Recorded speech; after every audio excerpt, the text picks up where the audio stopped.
Bienvenido a un nuevo episodio de Las Polis, mis panas. ¿Todo fino? Todo fino, mano. Todo bien. ¿Quién la lucha? Tú eres loco. ¿No les pasa que los intentan persuadir con propuestas que si las rechazan quedan como malas personas? Bueno, de eso vamos a hablar prácticamente en este capítulo, sobre la Agenda 2030. Hoy hablaremos de un tema el cual no es fácil hablarlo.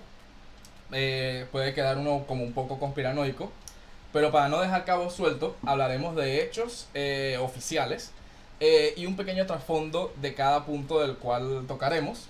Y bueno, el tema será la Agenda 2030, como ya dijo Domingo. Va a ser los objetivos que comprende, qué es, qué se está haciendo para consolidarla, todo ese tema. ¿Qué es? La Agenda 2030 es el plan para, como su nombre lo indica, en el 2030 tener las naciones más sustentables e igualitarias. ¿De dónde viene? En el año 2015, las principales naciones que conforman a la ONU decidieron este plan para, como dice su nombre, en el 2030 conseguir ciertos objetivos. Vemos países de Europa, como por ejemplo España, que tienen la vicepresidencia para la Agenda 2030, la cual lideraba Pablo Iglesias. Exactamente. ¿Qué objetivos comprende? Como dice en la página de la UCAP, donde anuncian un curso sobre la mencionada agenda para el año 2030, los países del mundo deberían haber alcanzado o estar cerca de los objetivos como el fin de la pobreza, hambre cero, educación de calidad, agua limpia y saneamiento, también energía asequible y no contaminante, muy importante, e igualdad de género y producción y consumo responsable, entre otras cosas. Aquí un pequeño resumen de las cosas que propone la Agenda 2030. Claro. Estos objetivos son 1. Fin de la pobreza. 2. Hambre cero. 3. Salud y bienestar. 4. Educación de calidad. 5. Igualdad de género. 6. Agua limpia y saneamiento. 7. Energía sustentable y no contaminante. 8. Trabajo decente y crecimiento económico. 9. Industria, innovación e infraestructura. 10. Reducción de las desigualdades. 11. Ciudades y comunidades sostenibles. 12. Producción y consumo responsable. 13. Acción por el clima. 14. Vida submarina. 15. Vida de ecosistemas terrestres. 16. Paz, justicia e instituciones sólidas. Y 17. Alianzas para lograr los objetivos. Básicamente cada punto tiene su desarrollo, pero se engloban en 5 aspectos, los cuales vendrían siendo personas, planeta, prosperidad, paz y alianzas.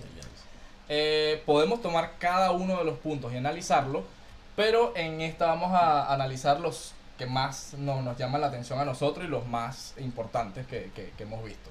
Fin de la pobreza. Lo que se plantea desde la ONU es que se tomen ciertas medidas, entre ellas ayudas económicas para acabar con la pobreza. Vemos, por ejemplo, en Europa, donde hay fuentes de ayudas a grupos sociales más vulnerables. La cara B de este punto es que el financiamiento de los mismos, y que no es algo del por cual se vaya a acabar el problema. Primero, la financiación, esta vendría de 2 fuentes. La primera es la subida de los impuestos, lo cual impactaría directamente a la clase media y la clase baja. Y de aplicarse exclusivamente en la alta, esta tiene los recursos para cambiar de país de residencia a uno con menores impuestos, haciendo bajar la recaudación, algo que es contraproducente para el mismo punto que ellos plantean. Ahora, la otra fuente sería la ampliación de la masa monetaria, o sea, la impresión de dinero. Lo cual, si no es acompañado directamente con el alza de producción, genera inflación, lo cual impacta con mucha fuerza a las clases bajas y medias. Y segundo, que son medidas que ya se han implementado con resultados contrarios al plantearlo. Esto quiere decir que ya los han planteado antes, no están haciendo nada nuevo y van a tener básicamente los mismos resultados. Exactamente. Salud y bienestar. Con este punto se proponen más fáciles y mayores accesos a la sanidad pública, generando así un mayor bienestar general en la población, la cual no vería comprometido su dinero en tratamientos médicos costosos. Lo que no se dice de ello es que esto conlleva a un mayor gasto público. También en los países donde la salud pública y privada van a la par, los ciudadanos tienden más a optar por la privada, ya que quieren atención priorizada sin largas esperas, y porque generalmente estos países, las economías, le permiten a las personas costearse los tratamientos privados. Esto lo podemos ver en Estados Unidos, que tiene un sistema que es mixto y la gente tiende por el privado. Igualdad de género. Este punto es bastante polémico, ¿no? Porque realmente se dice que sí se necesita una igualdad de género, pero este es el planteamiento que ellos tienen. Dicen, proponen una igualdad de cupos laborales por sexo, ayudas a las mujeres con instituciones estatales, tales como los Ministerios de la Mujer, asociaciones de género y medidas estatales a favor de la igualdad. Pero en estos países donde se ha implementado, como por ejemplo Argentina, se ha invertido más que una cuarta parte del presupuesto nacional en el Ministerio de la Mujer y Género, y los resultados son prácticamente nulos.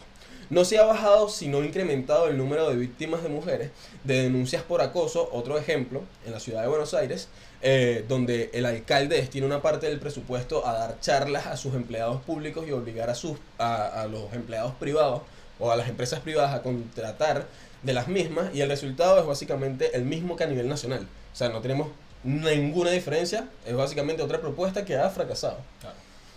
Energía sustentable y no contaminante. Este punto es el que más ruido ha generado en los últimos años y en el que hemos visto la mayor intención de avance.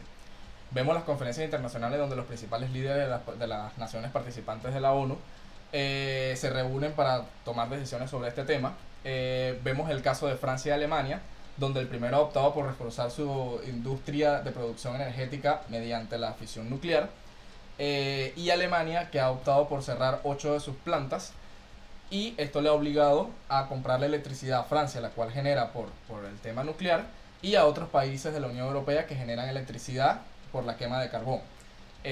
También, que no se ha hablado mucho, pero el tema de generación de electricidad por energías verdes contamina mucho más a mediano y largo plazo que la nuclear, y siempre la nuclear se ha visto en detrimento de las nuevas energías verdes. Y otro punto que no se habla mucho de este tema es que muchas de esas naciones se vuelven dependientes del gas ruso, y eso lo podemos ver también con Alemania. Claramente.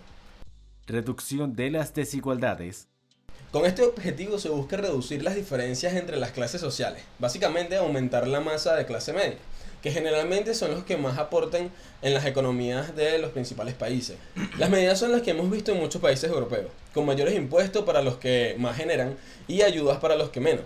No es un secreto para nadie que no ha funcionado, porque las clases más altas se mudan de país y luego esos impuestos recaen en las siguientes clases sociales y aumenta la pobreza en general. Se puede ver acá en Argentina como las grandes fortunas, como el dueño de Mercado Libre, se terminan yendo a países cercanos. También las clases sociales más bajas, de los trabajadores, pymes, etcétera, terminan cobrando en negro, básicamente evadiendo impuestos, lo cual hace menos recaudación mismamente, y bueno, lo que hace es básicamente aumentar la desigualdad. Ciudades y comunidades sostenibles, producción y consumo responsable.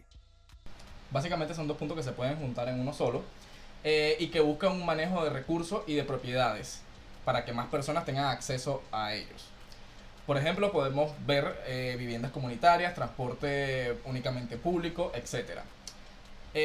También el consumo y producción regulado de alimentos. La cuestión acá es el detrimento de las libertades individuales por medio del control del Estado a la vida privada y elecciones de cada individuo o familia.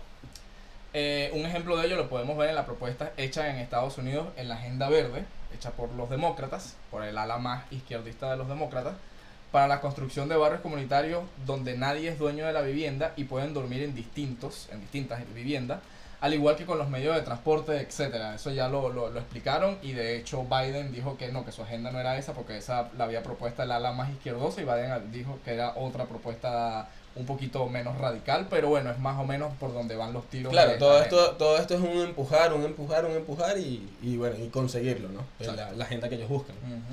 Paz, justicia e instituciones sólidas.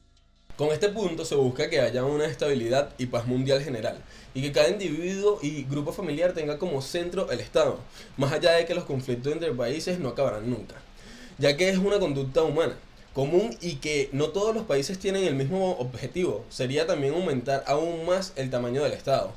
con la excusa de brindar paz, justicia, por ende, mayor recaudación para financiarlo y mayor control para un grupo reducido, que es el grupo político, la clase política. La clase política. La casta política con más poder aún de la que ya tiene. Exactamente.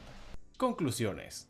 Como final de este tema podemos hablar de algo igualmente importante, pero que se va a sentir aún más conspiranoico, y es la Agenda 2030 como el camino para implantar un leviatán tecnocrático. Como lo escribió Hobbes, el peligro de que el Estado reduzca mucho más el individuo por el bien del soberano. Y que en lo personal, yo estoy estoy a favor de que el soberano sea más importante que el individuo. Pero ¿qué pasa cuando ese que reduce el individuo no es soberano? Primero, que está rompiendo la base del acuerdo, y segundo, que en primera instancia nunca la iba a respetar y tampoco iba a resguardar este acuerdo. ¿Por qué? Porque no es soberano, básicamente. Estamos hablando claramente de esta especie de élite llamada ONU, que intenta tanto promover la democracia, pero que nadie los ha elegido a ellos para que dicten el camino para los demás, excepto claramente los donadores que financian todo este circo. Ya con esto, y con dos dedos de frente, debemos intuir que nada de esto pinta bien. Tomemos como base la ONU, que es una organización supranacional que tiene ventaja estratégica para influir sobre la toma de decisiones de los distintos gobiernos que la conforman. Durante décadas se han visto más medidas globalistas, medidas que son evidentes y no se esconden, como por ejemplo promover el repudio de la Iglesia Católica, que es la base fundamental de la sociedad occidental. De la sociedad occidental, exacto. Políticas de fronteras libres, quitándole la autonomía a las naciones para decidir sobre la organización de su nación. Y promover el aborto como un derecho, financiándolo con los impuestos de los que están a favor y los que no. Con esta avance sobre las libertades de cada nación o cultura, se tiene como objetivo mayor control sobre las libertades, en este caso a nivel institucional e individual. Más allá de ello, vemos objetivos que en un principio suenan idílicos, porque ¿quién estaría en contra de acabar contra el hambre? ¿O quién estaría en contra del agua limpia? Que es uno de los puntos. Pero claro, son propuestas que no te puedes negar, pero el trasfondo que tienen es uno muy distinto. Muy distinto. Negar que hay una élite que está decidiendo el camino de todos es ignorar cientos de lobbies y millones que se gastan en campañas, propagandas, etcétera, para que estas ideas que le acabamos de leer, que son ideas que no son para nada populares, se vuelvan más populares cuando son delirios mesiánicos de este grupo elitista de filántropos que busca en peor instancia su beneficio propio. Eso sería lo peor, que ellos estén buscando su beneficio propio, y en el mejor, que crean que es el camino correcto y que estén sesgados por su ego y por la manera que ellos digan yo soy superior y quiero hacerlo así, pero que estén buscando el bien. Eso sería lo mejor que nos podría pasar. Y bueno, básicamente con este tema no queremos dejar un mal sabor de boca, por así Tampoco. decirlo. Igual cada nación tiene su soberanía y decide qué hacer. Igual en teoría, exacto. Igual siempre hay que tener la fe en que podemos elegir un gobernante mejor, el cual pueda llevar esa soberanía de ese país y decidir cómo lleva la historia de ese país y cómo maneja los recursos para que esto no suceda, no sea algo, un ente supranacional que no está adecuado a los pensamientos, a la cultura, Claro, a la está religión. muy alejado de la sociedad, está muy alejado de las personas. Claro. Entonces lo hace totalmente ingobernable. O sea, si nos gobiernan o nos llegaran a gobernar, sería, no sé, una dictadura, no sé, una cuestión bastante alejada de lo que somos, de lo que estamos, porque todos somos muy distintos, a pesar de que, bueno, somos humanos, nuestras sociedades, nuestras culturas son muy distintas a lo largo del mundo, y que venga una organización de esta índole en querer imponer todas estas medidas en todos estos países, suena lindo, pero no es tan lindo tampoco. Claro, exactamente. Entonces, bueno, con eso lo dejamos, mi gente. Y nos vemos en un próximo capítulo. Suscríbanse, denle like. Denle y like. pararararam. Parararararararara. Viva Cristo Rey.